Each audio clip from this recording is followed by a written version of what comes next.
in Georgia Tech. We are here in the Grand Ballroom, the second floor of the Westin in Uptown Charlotte. Georgia Tech will be our fourth and final school here on this first day of the 2023 ACC Kickoff Media Rouser. Head coach Brent Key will be at the podium for about 15 minutes, and then we will be joined by our student athletes at about 5 minutes at a time directly thereafter. As you folks have been so kind to avail yourself to today, please identify yourselves and the agency that you're with upon asking questions. We will get a microphone over to you as fast as we can. And Coach, I think our first two questions are going to come to your left, second row, the gentlemen that are shoulder to shoulder right there. Microphone's coming just now. Here we go.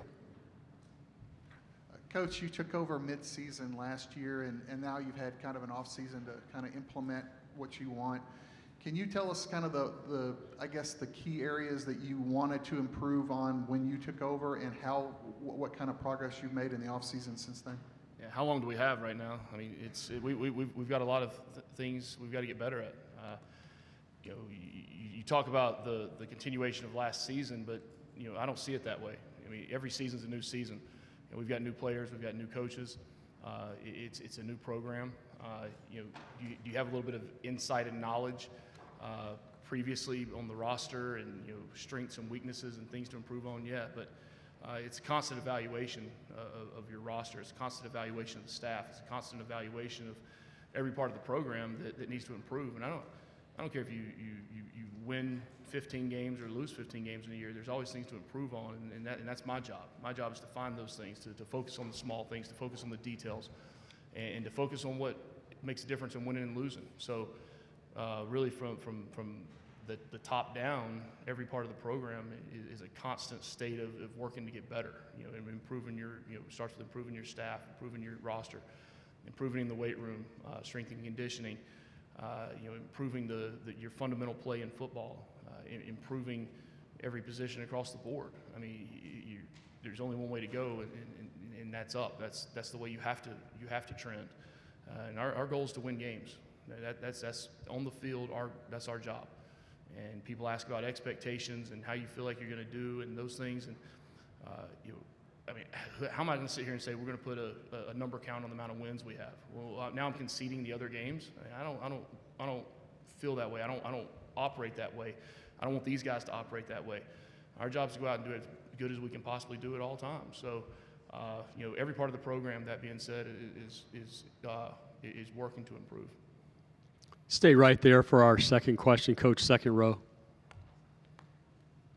Coach, you brought in a new strength and conditioning coach after you were hired.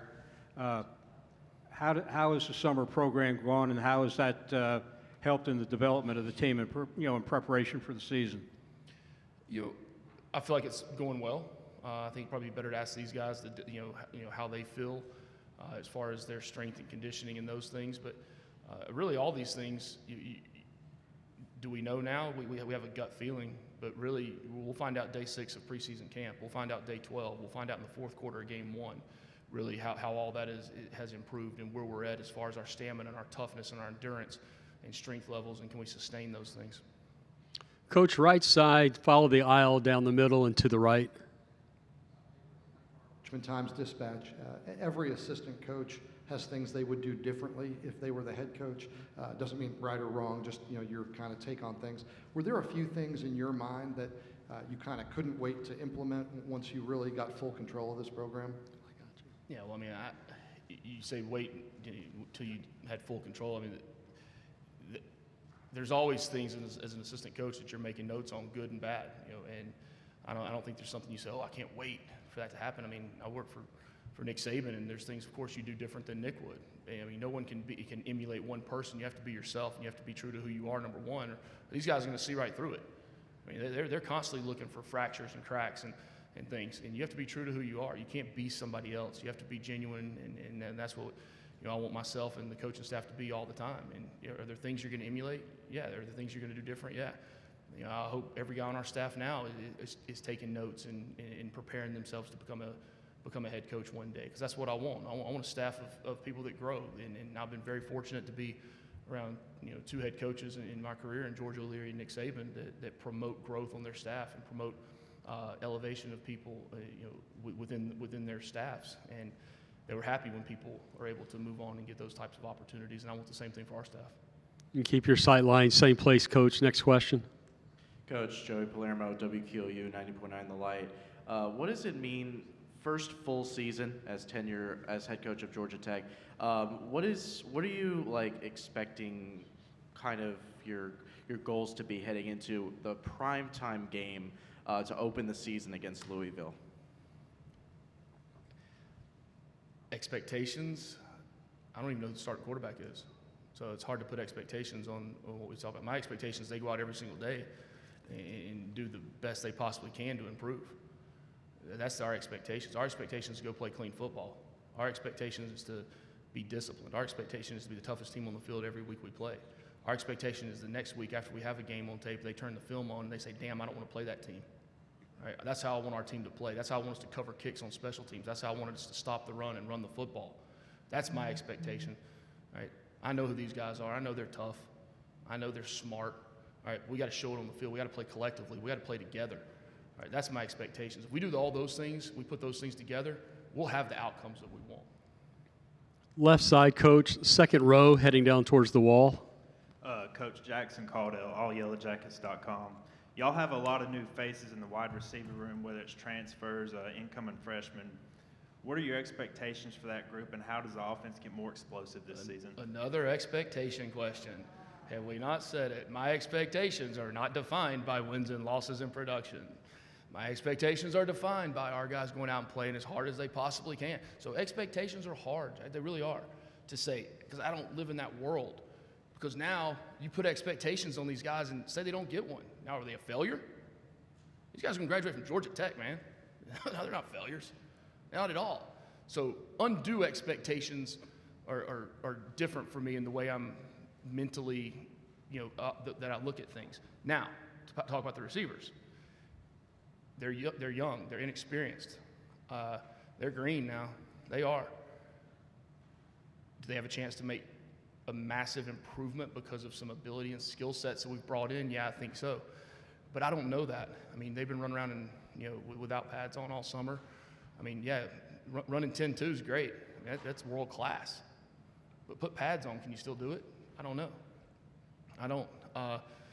We hope there's improvement there, because in college football now, the easiest way to be explosive is through the receiver room. That's the way college football is. I mean, to have one guy that can take a bubble pass, or one guy that can take a 5-yard hitch or a stop route and be able to turn it into a 40, 50, 60-yard game. I mean, because you have the ability to beat somebody one-on-one. So I have high hopes. I have hopes that we improve, just like every other position. Do I think we have some talent influx there that's going to allow us to be more explosive? Yeah, but do I think we have a play caller on offense that knows how to get the ball in those guys' hands different ways? Yeah, and now how it all works out will remain to be seen, and hopefully our expectations are all met come September 1st. We've got about 6 minutes left with Coach. We'll get as many as we can. Right side, fourth row, red shirt. Kenton Gibbs, Locked On ACC. I know you hate expectations, so I'm going to ask about the past a little bit here. The past? Yeah. What'd you say, the past? Yeah, the past. Oh, I hate that worse than expectations. Oh, my. Man, you got me stumped, Coach. You got me stumped. I'm kidding, man. Go on. In terms of the turnaround from last year, it was quite literally historic in nearly every sense of the word. Inheriting a team that was 1-11 in their last, 1-10 in their last 11 games against ranked opponents with an average score of 12 to, I believe it was 43, and a team that hadn't won more than 3 games in a season since Paul Johnson was there. You come in and win 4 in 8 games and beat 2 ranked teams in that time. When you look back at that, how did you accomplish that? And do you feel a sense of pride in that being the groundwork that's laid for this team going forward? I was on the right way. I was extremely proud of those guys for some of the things they overcame, the way they worked.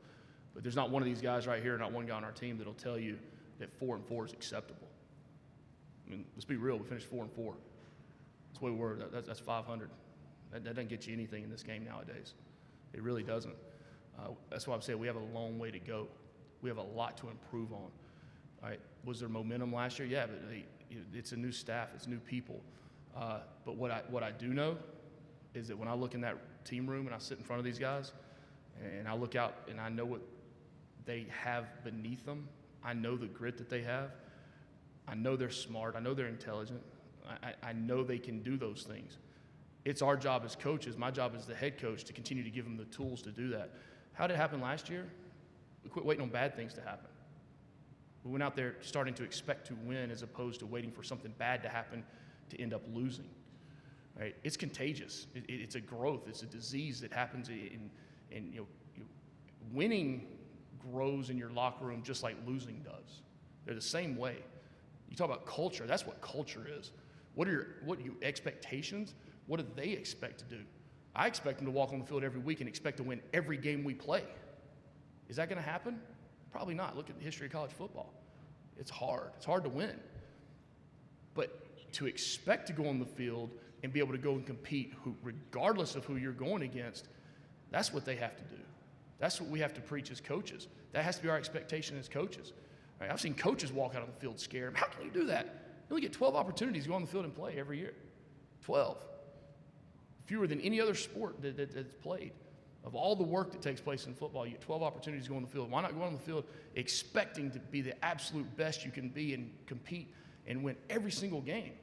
Right? Because if you don't do that, you're not even getting past the first quarter.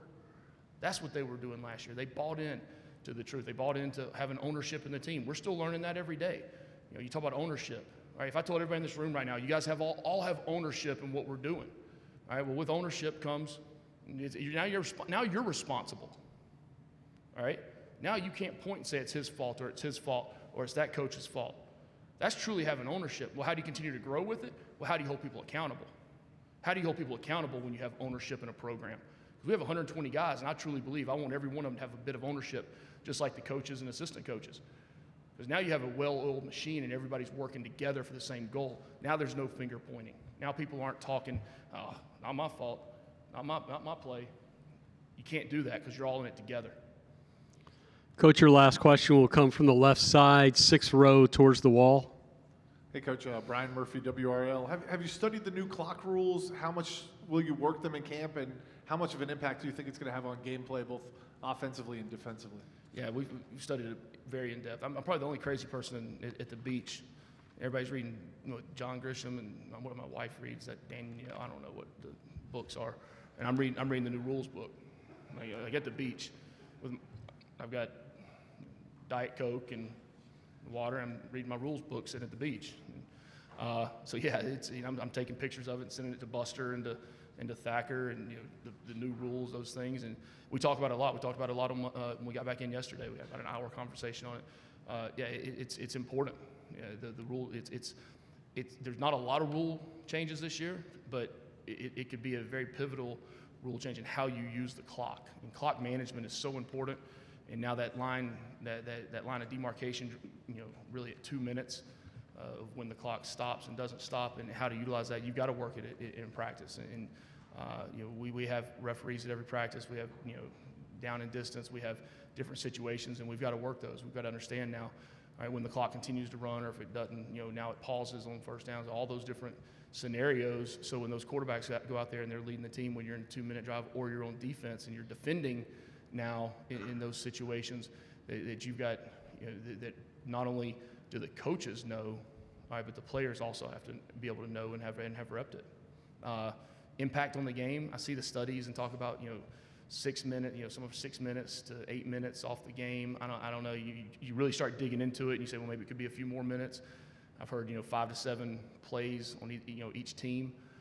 Which kind of leads to 1.5, 2 possessions a game. I've seen sometimes 3 or 4 point differential. So you got to really factor all those things in when you're putting the plan together, and you got to be able to go out and practice those things. Because now maybe playing for field position versus a long kick or a field goal or going for 2, and how it impacts all those situations in the game. Speaking of timing, Coach, you are 15 minutes on the dot. Thank you very much.